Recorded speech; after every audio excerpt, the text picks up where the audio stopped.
Fabiano Caruana against Shakhriyar Mamedyarov from round 5 of the Norway chess tournament. This was another extraordinary game where both players played so ambitiously, so bravely, and they produced a really vibrant game, vibrant encounter. Let's take a look. So Caruana with white, and it's in English, and it's a 4 knights, and here white has a choice of g3, e3, even d3 or a3, but he went for e4, which is quite trendy. Over the past few years, it's been quite popular among top players. And bishop c5, so black takes control over d4 and looks down this diagonal, but white fights back tactically with knight takes pawn. And, well, if bishop takes, this is well known to be very good for white. Even though the king is displaced, white just has a big centre and 2 bishops. So knight takes knight and d4, so white recovers the piece. And this is the main line, bishop b4 and knight takes e4. Queen f3 hits the knight. Now, knight takes knight is the most popular move here, as we've seen in many games, including one in the World Championship match. But d5 played by Mamedyarov, and that's a little bit unusual, but perfectly playable, and in fact the computer rather likes this move. It's tricky. If white captures en passant, then after castles you just leave that knight hanging because there's a pin, and actually white has to be very careful here. It's already better for black actually. Likewise, this just springs black's pieces into the game, and that's also pleasant for black. Therefore, bishop e2. Caruana wasn't perhaps so surprised by this, even though it's a little bit unusual. Bishop e2 is the best move. White simply prepares to castle. And then it's going to be possible to take in the middle. d4, so it's another forcing sequence. White has to take here, and pawn takes knight, and now the king escapes, and black's king escapes.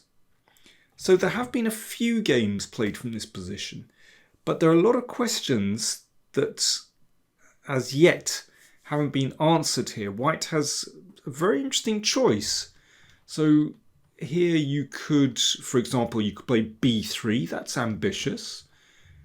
You know, could white potentially try to win that pawn? Or just kind of leave it there and start playing on the king's side? Or could you play rook b1 and look to take here and maybe get some pressure down the b file? Or perhaps look to swing that rook up the board and then across. That's very interesting. But Caruana played a3, which forces black to exchange on b2 and brings that bishop into the game and connects white's rooks. So this also looks very interesting, and black has to move the bishop. So, well, white is better developed than black. These pieces need to come into the game, and white's rooks are already connected. These bishops look pretty good, and there's a nice 4-3 pawn majority on the king side. I mean, I would be really happy with white's position, I have to say. Bishop d3, threatening mate in 1. g6.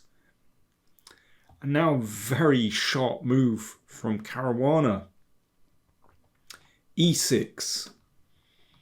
So he's really going for it. It breaks open the long diagonal. So if bishop takes pawn, then queen e5. And that wins material. Pawn takes pawn, queen e5 will do as well. And if f6, closing the diagonal, just h4. I mean, this is just clockwork. Black's kingside has been softened up. We play h5 and the attack goes on. Even if this pawn drops, then white is looking really good there. But very coolly, Mamedyarov played queen e7, which defends the bishop, so that if queen e5, then you can just play f6. You don't need to worry about this. And so queen e7 just played. And if pawn takes pawn check, just rook takes. And actually, you know, the queen exchange, then black is fine. So white is going to have to lose time, you know, moving the queen somewhere. In fact, the queen doesn't have a really good square to go to. So black is fine there. So rook e1 from Caruana. Good move, because if bishop takes pawn, then again you can come back to queen e5, threatening mate, and if f6, then the bishop drops. That's why rook e1 was played. But Mamedyarov comes up with an excellent move here. a5. And this is still okay for black. So he's wants to bring the rook into play along the third rank. The bishop doesn't need to move. Queen f4. So just stepping aside. And well, there's all kinds of interesting things going on here. Mamedyarov played f6 just to close the diagonal. It's interesting to see what happens after pawn takes pawn, because this looks rather worrying for white. But in fact, the queen returns to the long diagonal, and even when black takes here, well, this is terrifying for black actually. Even though at the moment black is a rook up. After this one, well, that keeps the queens on the board, and there's potential to take here. And the bishop is on. There's maybe rook d1 as well. Well, good luck defending that one if you have black. That is not simple at all. So f6, Mamedyarov plays practically. You know, there's no way you would go in for that very dangerous line if you had a decent alternative. So you can see that this pawn is kind of stranded on e6. But then again, the king's been opened up. The question is this pawn an asset or a liability? Can black just scoop up that pawn? You know, if you could play rook a6 and take, well, black's a pawn up. So what has white got in the meantime? Bishop e4 from Caruana. It's a good move. Rook a6. And here Caruana played rook d1. I'm surprised he didn't keep going with this idea. Played bishop d5. So it looks nice to have the bishop here. And if c6, then the bishop retreats. But you can see that's locked the rook out of play. And, you know, let's say king g7. Then white continues with the typical attack here. h5 or well, if rook b6 hitting that, then bishop c1 is interesting, with the idea of checking and then maybe h5 later on.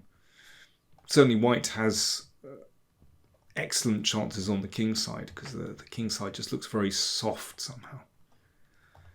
So yeah, bishop d5 was an interesting option, but rook d1 played.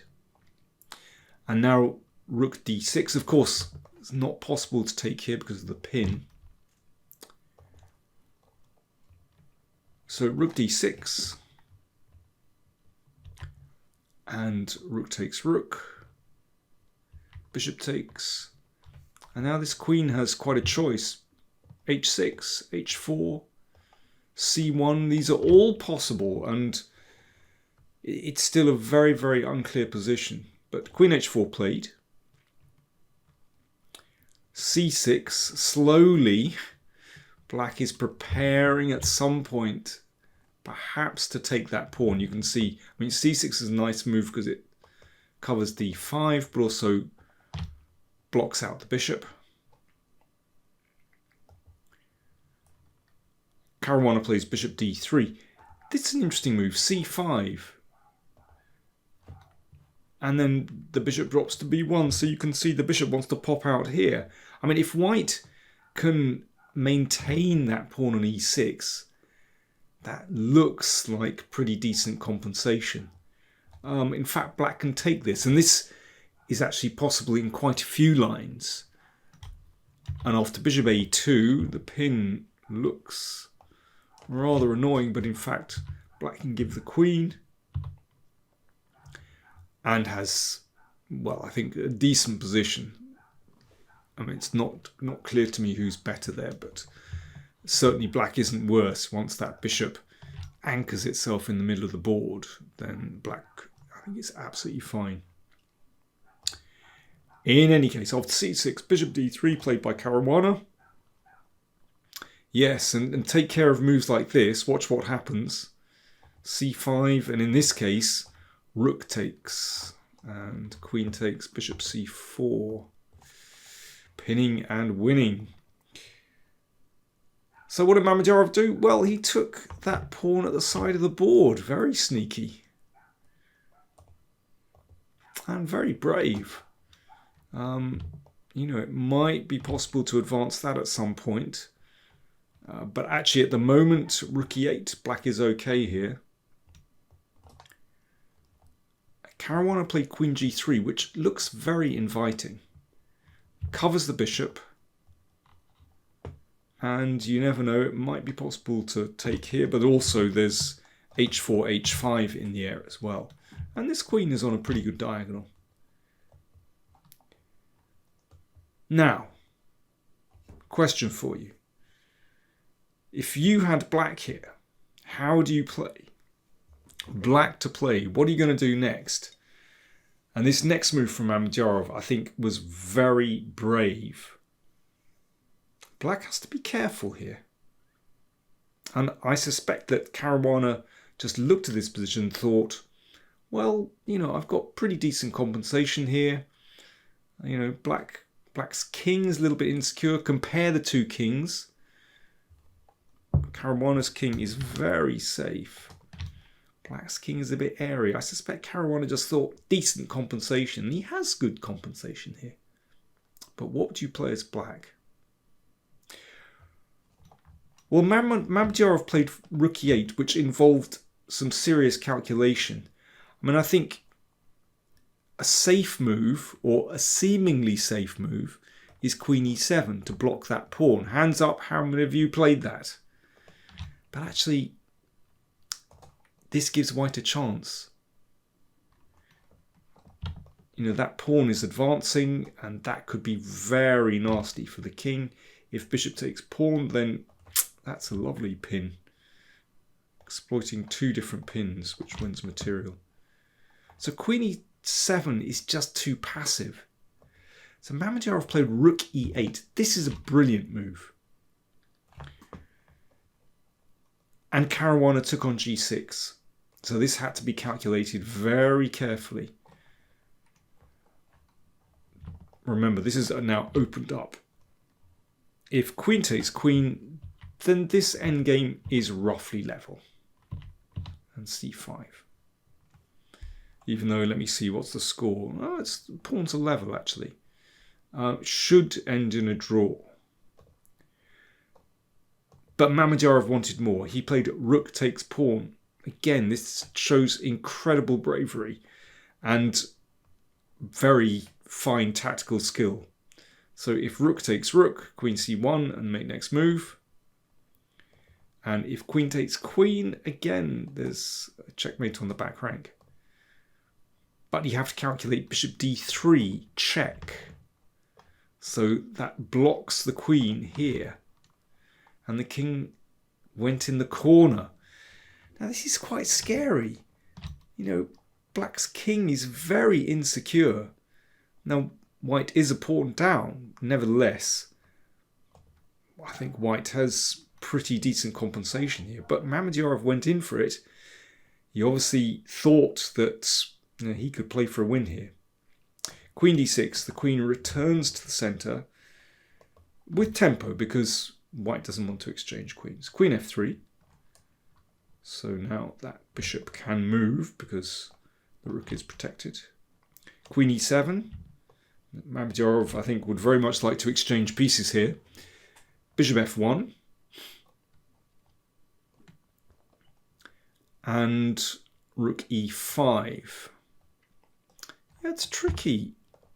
You know, although Mamedyarov has managed to coordinate, his king is the problem. You know, with these split pawns in front of the king, it's not that nice. h4, good move. So that gives the king an escape square. And you never know, that pawn could be advanced a little further to just kind of cramp the king. Bishop e6. That bishop finally emerges, and that's actually a very important move because the bishop can come back to this square to shield the king. Rook d4. And now Caruana's turn to play very bravely because that allows the rook to come down. But, well, he's hoping that this move causes problems. Looks at the rook, looks at this pawn on a5. Bishop g8, so the bishop covers the king. That's an important maneuver. Queen d2, and this is really scary. It's like both players are sort of ignoring each other. They're just bypassing each other. So Mamedyarov has come down here, which is quite nice, but it looks like this rook is going to come down here. It's really scary. Queen e5 for both players. Rook d8. And now queen a1. And this is a crunch position in the game. Caruana played queen d3, covering that bishop. Now, players are a bit short of time. Perhaps if Caruana had had more time, he might have played king h2. And the point is this, that after rook takes bishop, in fact, with this rook dragged away from the e-file, it's possible to take here and, well, white can't win this one. White is a rook down. However, the black king will not escape this position and the game is going to end in a draw by perpetual check, basically. After king h2, the queen could come back with check. But that's going to end in a draw with a repetition. But Caruana obviously wanted more. He played queen d3. But after queen b1, he's in a spot of trouble because Mamedyarov wants to exchange queens. He wants to use those queenside pawns. And the queen needs to keep hold of that bishop. And there just isn't time for a counterattack at the other end of the board. If the queen comes down, you know, black can take the bishop, and then this queen can always come back to defend. So Caruana decided to throw the rook away to open the king, but this is different. With the rook on the e-file, in fact, the king is safe, that the king is going to reach safety. White does not have a perpetual check here. Well, Caruana gave lots of checks, but they're running out. And the king stepped across the other side of the board.